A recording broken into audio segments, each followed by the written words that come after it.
दोस्तों, मेरा नाम है डिम्पल पाठक और स्वागत करती हूँ आज मैं आपका अपने यूट्यूब चैनल में।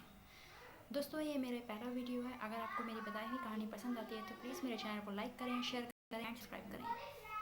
तो चलिए दोस्तों, शुरू करते हैं। ये कहानी है गुरु देवता जी की, जो कि उत्तराखंड के एक बहुत ही महान शासक और राजा हुआ करते थे, जिनकी पूजा आज भी वहाँ पर लोग किया करते हैं और जो विश्व में काफ़ी विख्यात भी हुए थे। गुरु देवता वो देवता हैं जिनके पिताजी कत्यूरी वंश के महान राजा हुआ करते थे। उनका नाम था झालू राय जी की कोई भी संतान नहीं थी, इसलिए वह काफ़ी चिंतित रहा करते थे। उनके 7 रानियाँ थीं और 7 रानियों से उन्हें कोई संतान नहीं थी। एक दिन राजा को इस बात की बहुत फिक्र होने लगी कि मेरे बाद मेरे वंश को बढ़ाने के लिए कोई शासक नहीं है, इसके लिए क्या किया जाए। वह अपने राज ज्योतिष के पास गए और उन्होंने उनसे जाकर के इस बारे में विचार विमर्श किया। तब उनके ज्योतिषी ने उन्हें बताया कि आपके भाग्य में संतान नहीं है, किंतु अगर आप भैरव भगवान की तपस्या पूजा करते हैं तो आपको संतान सुख प्राप्त हो सकता है। यह बात मान करके राजा जी ने तपस्या शुरू कर दी और एक दिन उनकी तपस्या सफल हो गई। जब तपस्या सफल हुई तब भैरव भगवान ने उन्हें स्वप्न में दर्शन दिए और उनसे पूछा, हे राजन, आप क्या चाहते हैं। राजा ने कहा कि हे भगवान, मेरी कोई संतान नहीं है, कृपया मुझे कोई संतान प्रदान करें। भैरव भगवान ने उन्हें बताया कि उनके जीवन में, उनके भाग्य में संतान सुख तो नहीं है, किंतु उन्होंने उनकी इतनी तपस्या की है, पूजा आराधना की है, तो वह उन्हें यह वरदान अवश्य प्रदान करेंगे। उसके बाद क्या था, उन्होंने यह आशीर्वाद दिया कि मैं आप ही के घर में आपका पुत्र बनकर जन्म लूँगा, आपकी 8वीं रानी और आपको इसीलिए 8वां विवाह करना होगा। तब भगवान से राजा जी ने पूछा कि हे भगवान, मुझे कैसे पता चलेगा कि मेरी 8वीं रानी कौन होगी। तब भैरव भगवान ने कहा, समय आने पर तुम्हें अपने आप पता चल जाएगा। उसके बाद भैरव भगवान अंतर्धान हो गए और राजा जी एक दिन शिकार खेलने के लिए गए और अपने कुछ सैनिकों के साथ वह किसी जंगल से आगे जा पहुँचे। शिकार करते करते वह इतना थक गए थे, काफ़ी दूर निकल गए थे, उन्हें प्यास लगने लगी, इसलिए उन्होंने सैनिकों को पानी लेने के लिए भेजा। सैनिक काफ़ी देर तक नहीं लौटे। राजा को बड़ी चिंता हुई और उन्हें काफ़ी प्यास भी लगी थी, इसीलिए वह एक तालाब के किनारे जा पहुँचे। वहाँ उन्होंने देखा कि उनके सभी सैनिक जो थे वो मूर्छित पड़े हुए थे। तभी उन्होंने वहाँ अपने सैनिकों को तो मूर्छित देखा, फिर उन्हें वहाँ प्यास लग रही थी, तो इसलिए उन्होंने तालाब का पानी पीने के लिए आगे बढ़े। पानी पीने ही वाले थे कि उन्हें पीछे से आवाज आई, रुक जाओ, आप ये पानी नहीं पी सकते। राजा ने पीछे मुड़कर देखा, ये मुझे कौन आवाज़ दे रहा है। तब उन्हें वहाँ पर एक बहुत ही सुंदर नारी दिखाई दी। वह बहुत ही सुंदर थी और वो उन्हें पानी पीने से मना कर रही थी। उन्होंने कहा कि आपके सैनिकों ने भी यही गलती की थी, इसीलिए वह आज मूर्छित पड़े हैं। उन्होंने बिना मेरी अनुमति के तालाब का पानी पिया है, यह तालाब मेरा है। तब उन्होंने राजा से कहा कि हे राजन, अगर आप राजा हैं तो इस बात को मुझे सिद्ध कीजिए। राजा बड़े विस्मय हो गए और वह सोचने लगे कि ये कौन है और ये क्यों मुझसे राजा होने की सिद्धता मांग रही है। फिर उन्होंने अपना परिचय दिया। राजा ने कहा कि मैं कत्यूरी वंश का राजा झालू राय हूँ। देवी, आप कौन हैं। तब उन देवी ने बताया कि मैं पंचदेवों की बहन हूँ और मेरा नाम है कलिंगा।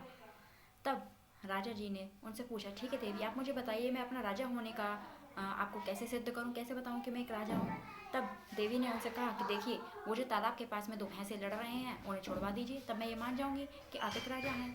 तब जाकर के राजा ने उन दोनों भैंसों को छुड़ाने का बहुत प्रयास किया, पर वे भैंसे नहीं छूट पाए। यह देखकर कलिंगा जी आई और उन्होंने खुद ही उन 2 भैंसों को छुड़ा दिया। तभी पंचदेव भी वहाँ पर आ गए और फिर क्या था, राजा जी ने अपने विवाह का प्रस्ताव उन पंचदेवों के सामने रख दिया। उन्होंने कहा कि मेरा विवाह इनसे करा दीजिए। पंचदेव भी इसके लिए राजी हो गए कि वह जानते थे राजा बहुत ही साहसी और एक अच्छे शासक हैं। फिर उन्होंने अपनी बहन का विवाह उनसे करा दिया। विवाह होने के कुछ दिनों पश्चात रानी जो थी वो गर्भवती हो गई। अब वह उनकी 8वीं रानी तो बनी चुकी थी। गर्भवती होने के कुछ दिनों बाद उन्होंने एक संतान को जन्म दिया था, लेकिन उस समय जो उनकी 7 रानियाँ थीं, उन्हें काफ़ी द्वेष होने लगा था कि यह अब हमारे यहाँ वंश चलाने वाले को जन्म देने वाली है। उन्हें बहुत द्वेष होने लगा, इसीलिए उन्होंने क्या किया कि जब वे बच्चे को जन्म दे रही थी, उनके बच्चे को उठाकर गौशाला में फेंक दिया। बच्चा तो गौशाला में उन्होंने फेंक दिया था। फिर उसके बाद एक उनके खून से सने हुए एक पत्थर को उनके आगे रख दिया, सलबट्टे को, और उनसे कहा कि आपने सलबट्टे को जन्म दिया। यह सुनकर रानी बहुत दुखी हुई, लेकिन बच्चा जीवित था गौशाला में। 7 रानियाँ जो थी यह देखकर बहुत ही अचंभित थी। उन्हें बहुत ही क्रोध आ रहा था। उन्होंने उस बच्चे को नमक के ढेर में दबा दिया, यह सोचकर ये अब मर जाएगा, लेकिन बच्चा तब भी जिंदा था। भाई, वो तो जिंदा होना ही था, भगवान भैरव का जो स्वरूप था। अभी स्वयं भगवान भैरव जन्मे थे, तो उन्हें क्या होना था। बच्चा फिर भी जीवित रहा और जो नमक का ढेर था वो चीनी के ढेर में बदल गया। रानियों को और क्रोध आया। रानियों ने उस बच्चे को उठाकर क्या किया कि एक बक्से में बंद करके तालाब में फेंक दिया।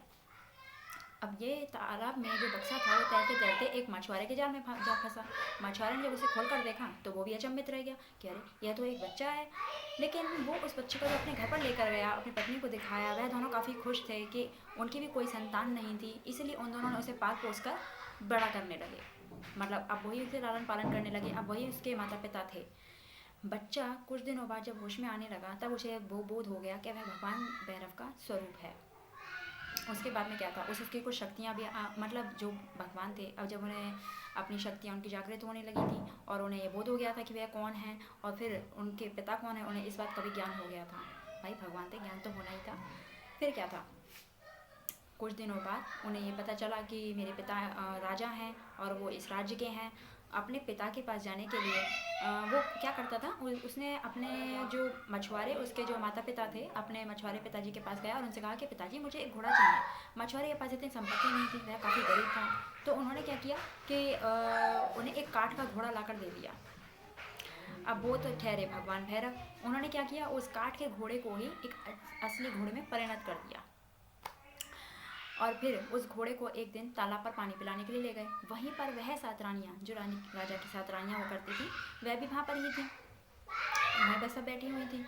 जब उन्होंने देखा कि बच्चा ये भैरव भगवान मतलब क्या नाम है, जो गोलू देवता थे, वो अपने घोड़े के साथ वहाँ पहुँचे। उन्होंने देखा कि ये पानी पिलाने लाए, तो उन्होंने कहा उस समय पानी पिलाने से पहले इम्पॉर्टेंट बात यह है कि भैरव भगवान ने क्या किया, वो तो जानते ही थे कि 7 रानियाँ वही हैं जिन्होंने मुझे फेंकवा दिया था।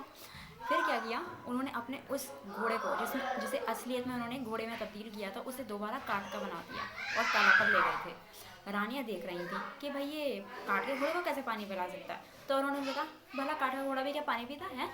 तब उन्होंने बालक थे, उन्होंने अपने बालक स्वरूप में जवाब दिया क्यों नहीं, जब एक रानी सलबट्टे को जन्म दे सकती है तो फिर काठ का घोड़ा पानी क्यों नहीं पी सकता। ये सुनकर रानियाँ बड़ी क्रोधित हो गई, ओहो हमसे ऐसे बोल गया। फिर उन्होंने क्या, उसकी शिकायत राजा जी से कर दी।